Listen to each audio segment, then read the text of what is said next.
ये बड़ी अच्छी, ये तो काफी वजन की है आपकी। हाँ, ये 200 प्लस हैं। 200 प्लस। शानदार टेस्टिकल है। टर्नओवर 30 से 40 लाख तक हो जाता है। 30 से 40 लाख। सभी किसान साथियों को मेरे नमस्कार। किसान साथियों, किसान बलवान चैनल में आपका स्वागत है। किसान साथियों, आज मैं पहुंचा हूं मुरादाबाद के पागबड़ा शहर में। यहाँ पर हमारे एक अंकल जी हैं जो वेटनरी के बड़े अच्छे डॉक्टर हैं, जो इनका कई सालों का अनुभव जो है पिग फार्मिंग का रहा है। तो आज हम इनके पास आए हैं और इनसे पिग फार्मिंग की जो है बारीकियां जानेंगे। क्या इनके अनुभव रहे हैं सालों के, और क्या इन्होंने फायदे लिए हैं, क्या नुकसान लिया है, और क्या इन्होंने आज तक फीड खिलाई है इनको, और मेडिसिन की प्रॉपर पूरी जानकारी लेंगे। तो आइए इनसे मिलते हैं। अंकल नमस्कार। नमस्कार जी, सचिन जी। अंकल जी अपना और अपने फार्म का परिचय दीजिए। भैया मेरा फार्म ये जो है ग्रीन पिगरी फार्म जी, पागबड़ा, कैलसा रोड, गिदौड़ा। पागबड़ा से 4 किलोमीटर पड़ता है, अमरोहा साइड जी। मेरा नाम डॉक्टर दौलतराम सैनी है जी। और मैं करीब 10 सालों से ये काम कर रहा हूँ। अभी आपकी अंकल जी उम्र कितनी होगी जी? करीब 62 ईयर। तो अंकल जी आपका 10 वर्षों का पुराना अनुभव होगा। तो पहले से आपका फार्म यहीं पे था, कहीं और था? पहले पागबड़े में था, आबादी में। हाँ जी। 5 साल हमारा, 5 साल के बाद यहाँ आ गया। 5। तो अंकल जी आपके पास आप किस किस नस्ल पे काम करते हैं?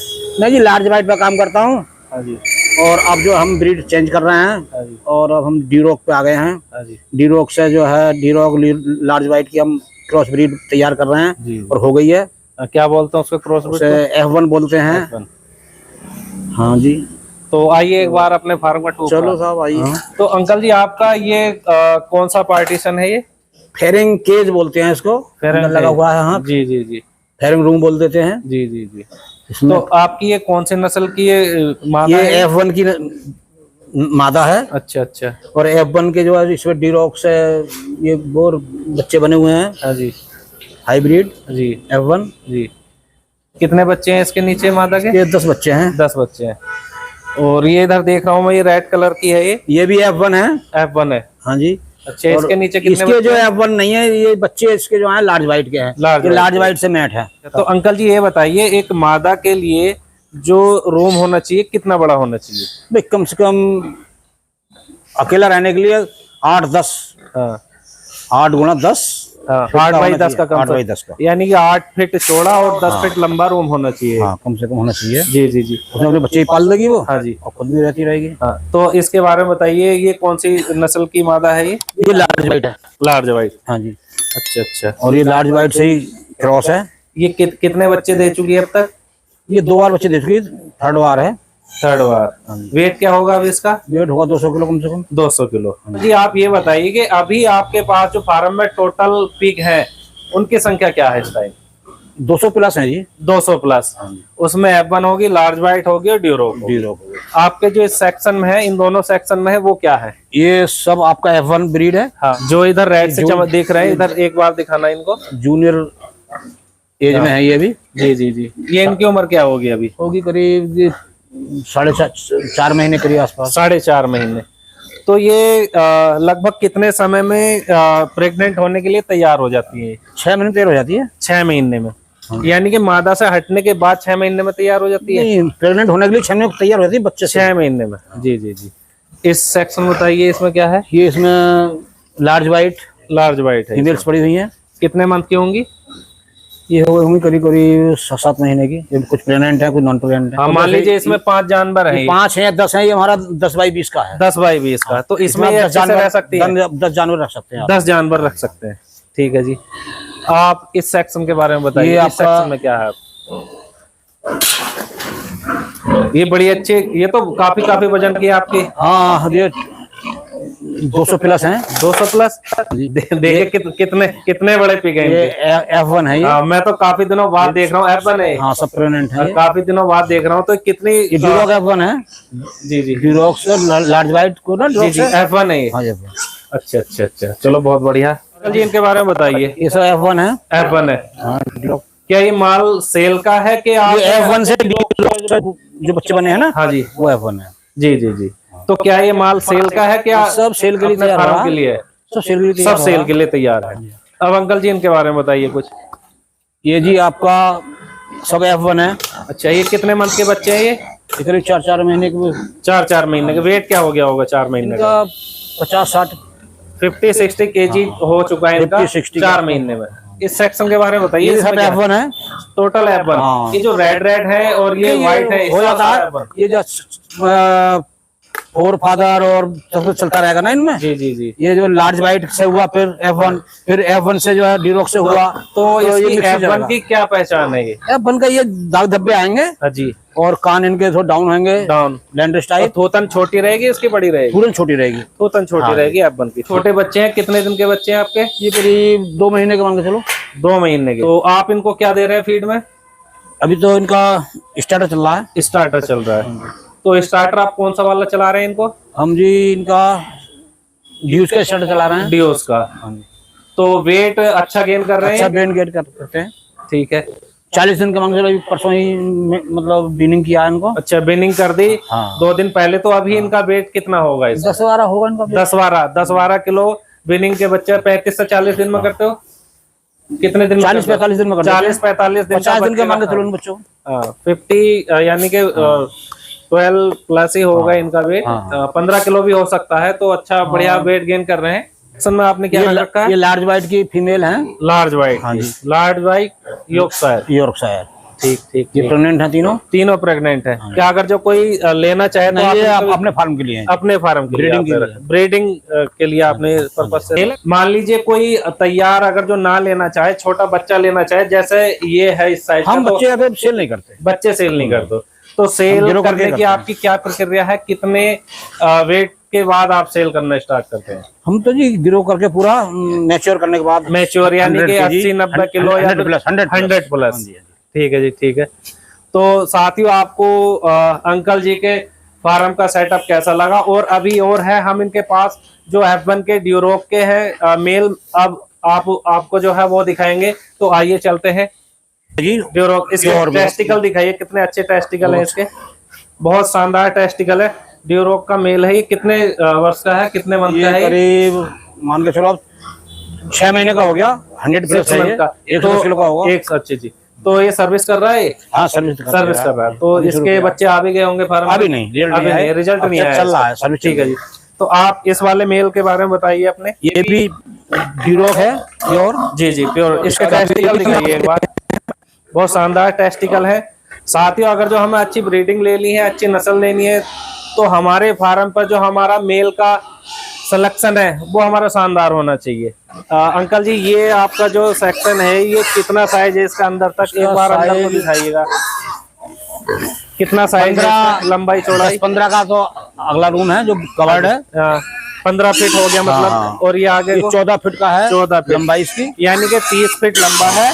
और चौड़ाई कितनी होगी इसकी? 10 फीट। तो इस वाले सेक्शन में हम कितने जानवर एक साथ हम डाल सकते हैं? 40 जानवर। 40 जानवर 30 बाई आपका 14 में डाल सकते हैं। तो अंकल जी, आप एक जानकारी मैं लेना चाह रहा हूँ नॉलेज के पर्पज से, कि आप इनको खाने में क्या दे रहे हैं? अभी हम ड्राई फीड कराते हैं। ड्राई फीड कंपनी से भी लेते हैं। हाँ जी। और अपना तैयार करते हैं जी, अपना भी तैयार करते हो। तो अभी खर्चे की बात आने वाली है साथियों इस वीडियो में। मान लीजिए एक जानवर है, विनिंग कर दिया वो बच्चा को, ठीक है जी। विनिंग के सेल होने तक, यानी कि अगर कटिंग का माल है, ये कटिंग का माल है हमारा, विनिंग से सेल होने तक एक बच्चे का खर्च कितना आता है और उसका वेट कितना हो जाता है? आप इसके बारे में बताइए। इसका जी इस समय जो चल रहा है थोड़ा महंगे रेट की वजह से, हाँ जी, 9 से 10 हजार तक लागत आती है। 9 से 10 हजार एक बच्चे के लागत। 100 प्लस करने में 100 से 110 तक हो जाएगा। हाँ, वो समय कितना लगेगा उसमें? कोई 7 महीने। 7 महीने। अब मान लीजिए 9 से 10 हजार खर्च आ रहा है हमारा एक जानवर को तैयार करने में, और 7 महीने में तैयार हो रहा है हमारा, तो वो बिकेगा क्या? अभी का जो रेट चल रहा है, आज का रेट जो है, हाँ जी, 200 है। 200 प्लस मान के चलो, 200 प्लस 20 हजार हो जाएगा। 200 ही मान लीजिए। तो एक जानवर 20,000 का बिकेगा और 10 हजार में वो तैयार हो रहा है। अंकल जी बता रहे हैं कि एक जानवर को तैयार करने में 9 से 10 हजार का खर्चा है। ड्राई फीड पर वो 7 महीने में तैयार हो जाएगा, और वो 7 महीने के बाद कम से कम 20,000 का बिकेगा, अगर 200 पर केजी उसका रेट हुआ कटिंग का उस टाइम। तो ये तो कटिंग का माल हो गया। और मान लीजिए जैसे हमारे पास फीमेल है, जी। फीमेल है। अब फीमेल का तो ब्रीडिंग का जो है अभी बढ़िया रेट चल रहा है, तो ब्रीडिंग में आप क्या ब्रीडिंग रेट है का इसका? जो रेट चल रहा है जी, जी वो चल रहा है 250 से और 300 के बीच। 250 वाला कौन सा है आपका? 250 वाला जो हम लार्ज वाइट देते हैं, लार्ज वाइट बोर्ड से क्रॉस करा हुआ है ना हाँ मैट जी, का। प्योर लार्ज वाइट Large आपका white। 250 पर केजी है ब्रीडिंग का। और और इससे हमारे ड्यूरोक से मेट कराएंगे, हाँ जी। जिससे बच्चे एवन तैयार होंगे। हाँ जी उसका हम 270, 280, 300 तक दे जी देते जी हैं। जी। जो आपका ड्यूरोक का रेट है वो ड्यूरोक का रेट क्या है? दो ड्यूरोक का नहीं, प्योर ड्यूरोक का तो हमारे पास अभी बिक्री के लिए है नहीं। है नहीं, प्योर ड्यूरोक नहीं। F1 F1 है, F1 का रेट क्या उसका है? 350 रुपए किलो। 350 पर केजी। हाँ, तो प्रेग्नेंट। प्रेग्नेंट का हाँ, ठीक है जी। फीमेल 300 रुपए किलो। फीमेल 300 रुपए मतलब किलो। जैसे कि आपका बोलेंगे प्रेग्नेंट नहीं, नॉन प्रेग्नेंट, खाली गिल्ट्स के गिल्ट 80 किलो से ऊपर, 80 प्लस में। 80 प्लस में। हाँ जी। तो व्यूअर्स आप देख सकते हैं इसमें भी रेट 3-4 टाइप के हो जाते हैं। जैसे कटिंग का माल है, कटिंग के माल के जो है 200 पर केजी है। और जो ब्रीडिंग का है प्रेग्नेंट का, वो 250 से स्टार्ट लेके 300 रुपए केजी का है। तो आप देख सकते हैं कि अंकल जी कहाँ से कहाँ तक मतलब कि बहुत अच्छा इनका मैनेजमेंट है और बहुत अच्छी बात बताई इन्होंने। अंकल जी एक बात और बताइए, क्या आपका पूरा फार्म वैक्सीनेटेड है? वैक्सीनेटेड जी, पूरा साल में वैक्सीनेटेड? 2 बार करते हैं जी, होली और दिवाली मान लेते हैं। हाँ जी जी जी। होली के बाद फौरन, दिवाली के बाद दीपावली के बाद छोटे बड़े जो बच्चे सबको कर देते हैं। अगर किसी को यहाँ से जानवर लेने हो तो अंकल जी का फार्म पूरा वैक्सीनेटेड है, जो आगे चल के जो है जानवरों को कोई बीमारी नहीं होगी, कोई परेशानी नहीं आएगी।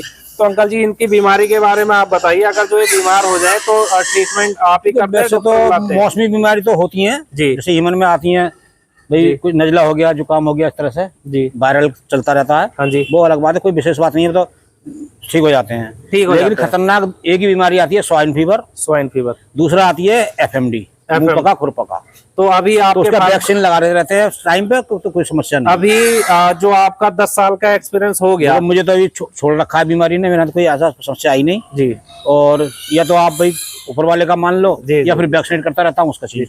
तो अंकल जैसा आपका ये 10 साल का एक्सपीरियंस हो गया आपको, तो इसमें आपके क्या उतार चढ़ाव आए, थोड़ा सा इस बारे में उतार चढ़ाव तो देखो जी, एग्रीकल्चर में आते ही हैं जी चाहे आप पशुपालन कर लो जी या ग्रीन की खेती कर लो, गन्ने की कर लो, कुछ ना कुछ तो आते ही हैं। आज भी देख रहे हो गन्ने में तरह की बीमारी लगी हुई है, जी जी जी। हर बीमारी आती है। एग्रीकल्चर का तो काम बीमारी के साथ चलता ही है, सिर्फ संघर्ष करना ही करना है। संघर्ष करना ही करना है। तो अंकल ट्रीटमेंट टाइम से दो, मत टाइम से करो, दो, हाँ। कोई दिक्कत मान लीजिए जो अभी तक फार्म फेल हो रहे हैं, वो किन लोगों के फेल हो रहे हैं फार्म, थोड़ा सा इस बारे में और बता नहीं। दीजिए। थोड़ी लापरवाही करते हैं वो लोग जी, लापरवाही जैसे कि? किसी का पैसा नहीं होता टाइम पे वैक्सीनेशन कराने के लिए, खाने पीने के लिए पैसा नहीं जी होता, जी जी तो वो वीकनेस हो जाती है उनमें। जी वो जो पावर होती है बीमारी झेलने की, वो कम हो जाती है, तो उनमें ज्यादा अटैक बीमारियां करती हैं। जी जी जी। तो बीवस आप देख सकते हैं, फार्म का मैनेजमेंट अच्छा होगा तो बीमारी नहीं आएगी। उनको समय पे दाना और समय पे उनकी अच्छी ब्रीडिंग करानी पौष्टिक आहार पड़ेगी। होना पड़ेगा। पौष्टिक आहार होना जरूरी है। पौष्टिक आहार जो है आपको बहुत सारे आ रहे हैं, जो बनी हुई ड्राई फीड आ रही है, बहुत अच्छी आ रही है। तो अंकल जी आप लास्ट में ये और बताइए कि आपका जो है इस पूरे फार्म का जो आप टर्नओवर लेते हो एक साल में, वो क्या होता है? टर्नओवर 30 से 40 लाख तक हो जाता है। 30 से 40 लाख। अब इसमें जो टोटल देखिए जितने का माल बिकता है और पीछे भी जानवरों को खिलाना पड़ता है, तो उसका ये बताइए आप कि इसमें से बचत कितने परसेंट हो जाती है? मैंने तो मान लीजिए जैसा आपका भी लगभग 40 लाख का आपका टर्नओवर है, तो टोटल बचत क्या आ रही होगी निकल के? अनुमानित और भाई लेबर के खर्चे भी हैं, बिजली के खर्चे भी हैं, जी जी, तो मान लो आपका 40%। 40%। यानी कि अंकल जी 40 लाख का टर्नओवर है, तो आप 40% में आप लगा सकते हैं कि लगभग 12 लाख अंकल जी यहाँ से कमा रहे हैं। जो आपका ये फार्म का एरिया कितना होगा अंकल जी? ये 2 बीघे में होगा। 2 बीघे में। तो एक किसान 2 बीघे में 12 लाख कमा नहीं सकता।